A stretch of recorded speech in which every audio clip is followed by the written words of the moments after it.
பொதுவாவே தீபாவளி, பொங்கல் அப்படின்னாலே புது திரைப்படங்கள் எல்லாம் வெளியாகி ரசிகர்களுக்கு பயங்கர கொண்டாட்டமா இருக்கும். ஸோ 80கள்ல தீபாவளி, பொங்கலுக்கு ரஜினி, கமல், விஜயகாந்த், மோகன், ராமராஜன் போன்ற எல்லா நடிகர்களுடைய படங்களும் வெளியாகி தியேட்டர்களே திருவிழா போல இருக்குங்க. ஆனா இப்பல்லாம் படங்களுடைய எண்ணிக்கை கம்மியாயிடுச்சுன்னு சொல்லலாம். ரஜினி, கமல், விஜய், அஜித் போன்ற நடிகர்களுடைய படங்கள எப்பவாவது தான் அதுவும் தீபாவளி, பொங்கலுக்கு ரிலீஸ் ஆகுது. அதோட ஒரு பெரிய நடிகருடைய படம் வந்துட்டா, மற்ற சின்ன படங்கள் எல்லாமே அந்த தேதியில ரிலீஸ் ஆகிறது கிடையாது. ஏன்னா, அதிக தியேட்டர்கள் கிடைக்காது அப்படிங்கிறது தான் முக்கியமான காரணமே. ஸோ 2026 பொங்கல பொறுத்தவரைக்கும் வினோத் இயக்கத்துல விஜய், பூஜா ஹெக்டே உள்ளிட்ட பலரும் நடிச்சு உருவாகி இருக்கிற ஜனநாயகன் படம் ரொம்ப பெரிய எக்ஸ்பெக்டேஷன்ல இருக்கு. ஏன்னா, விஜய் அரசியலுக்கு போறதா அறிவிச்சதுக்கு அப்புறமா இது அவருடைய கடைசி படம் அப்படின்னு பலரும் நினைக்கிறதால. ஸோ ஜனநாயகனுக்கு அடுத்து என்னென்ன திரைப்படம் ரிலீஸ் ஆகும் அப்படின்னு பார்த்தோம்னா, சுதா கொங்கரா இயக்கத்துல சிவகார்த்திகேயன், ரவி மோகன், அதர்வா உள்ளிட்ட பலரும் நடிச்சு உருவாகி இருக்கிற பராசக்தி திரைப்படமும் பொங்கலை தான் டார்கெட் பண்ணியிருக்காங்க. இது வந்து 1960கள்ல தமிழ்நாட்டுல நடந்த ஹிந்தி எதிர்ப்பு போராட்டம் தொடர்பான ஒரு ஸ்டோரிங்க. அடுத்த திரைப்படம் ரஞ்சித்துடைய வேட்டுவம்.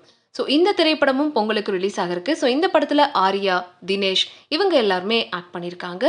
மேலும் நடிகர் கார்த்தியுடைய சர்தார் 2 திரைப்படமும் பொங்கலை தான் டார்கெட் பண்ணியிருக்காங்க.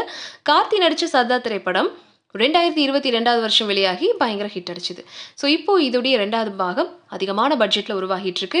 இந்த படமும் பயங்கரமான எக்ஸ்பெக்டேஷனை ஏற்படுத்தி இருக்கு. அடுத்த திரைப்படம் இயக்குனர் மிஷ்கின் இயக்கத்துல விஜய் சேதுபதி நடிச்சிருக்கிற ட்ரெயின் திரைப்படமும் பொங்கலுக்கு ரிலீஸ் ஆக இருக்குங்க. ஸோ ரொம்ப வித்தியாசமான கதையை கொண்டு வித்தியாசமான படங்களை எடுப்பவர் தான் மிஷ்கின். அதனால இந்த படத்தின் மேலையும் அதிகமான எக்ஸ்பெக்டேஷன் இருக்கு. ஸோ அடுத்து செல்வராகவன் இயக்கத்துல உருவாகி இருக்கிற 7G ரெயின்போ காலனி பார்ட் 2 திரைப்படமும் பொங்கலுக்கு ரிலீஸ் ஆகிருக்கு. இந்த படத்துடைய முதல் பாகம் ஒரு காலத்துல, அதாவது அடடா நம்ம 90s கிட், நம்மெல்லாம் ஸ்கூல் படிச்சுட்டு இருக்கும்போது 2004ல வெளியான திரைப்படம். ஸோ அப்போ ரிலீஸ் ஆகி கிட்டத்தட்ட 20 வருஷங்கள் கழிச்சு இப்போ அதோடைய 2ஆம் பாகம் உருவாகிட்டு இருக்கு. ஸோ ஃபர்ஸ்ட் பாகத்துல ஹீரோவா நடிச்ச ரவி கிருஷ்ணா தான் இதுலயும் ஹீரோவா இருக்காரு. அது மட்டும் இல்லாம ஹீரோயினா அனஸ்வா ராஜன் ஆக்ட் பண்ணியிருக்காங்க. ஸோ இந்த படமும் ரசிகர்களுடைய எதிர்பார்ப்பு லிஸ்ட்ல டாப்லயே இருக்கு.